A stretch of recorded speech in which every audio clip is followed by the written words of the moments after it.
Kapag pinili mo ang pot, tatanungin kita at sasagot ka. Handa ka ba doon? Handa po ako. Buong-buo ang loob mo. Pot o lipat? Lipat! Last question. Last na to. Pot o lipat? Lipat! Matigas si tatay. Alam mong may paninindigan. Hindi nabibili ang kanyang pinaniniwalaan. Sa araw na ito, naniwala siya na masasagot niya, kaya pinanindigan niya ito. Maraming salamat, Jong and Ann, sa offer ninyong 40,000. Pero ayaw yan ni tatay. Ang gusto niya ay 150,000 pesos.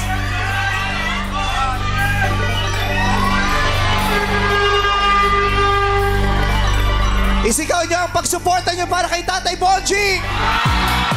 Let's go! Hey! Hey! Let's go! Let's go! Tatay Bonjing, good luck! God bless you! Ito ang 150,000 peso question.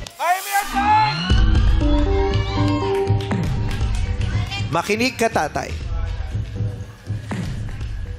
Alam mo ba yung mga fairy tales? Yung mga kinukwento sa mga bata, yung mga fairy tales. May alam kang fairy tale? Wala po. Wala.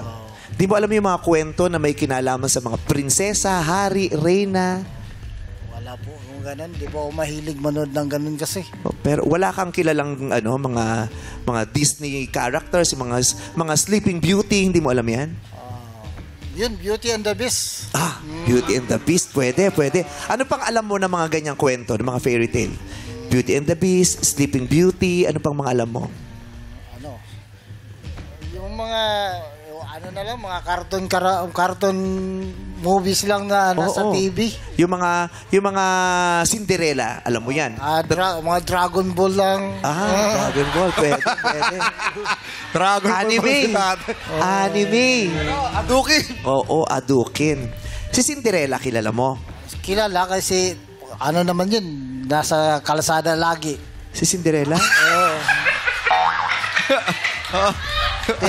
Tinitinda lang niya sa tinitindang naiwan yung sapatos. Nakikita niya sa mga paninda si Cinderella? Okay. Si Snow White, kilala mo?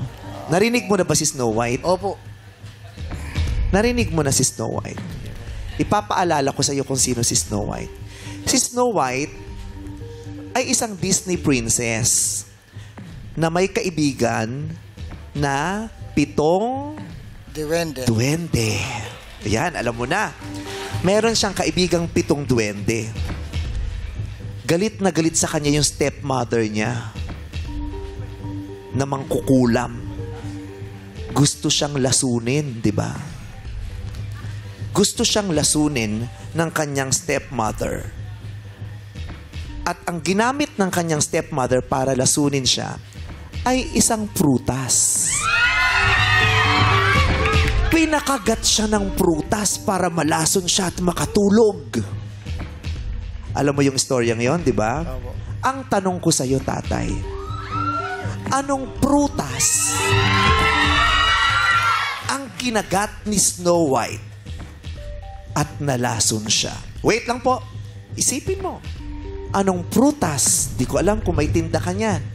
Anong prutas ang kinagat ni Snow White mula sa kanyang stepmother na naging dahilan ng pagkalaso niya? Bibigyan kita ng 5 segundo. Tatay Bonjing, sagot! Mansanas. Mansanas or apple is correct!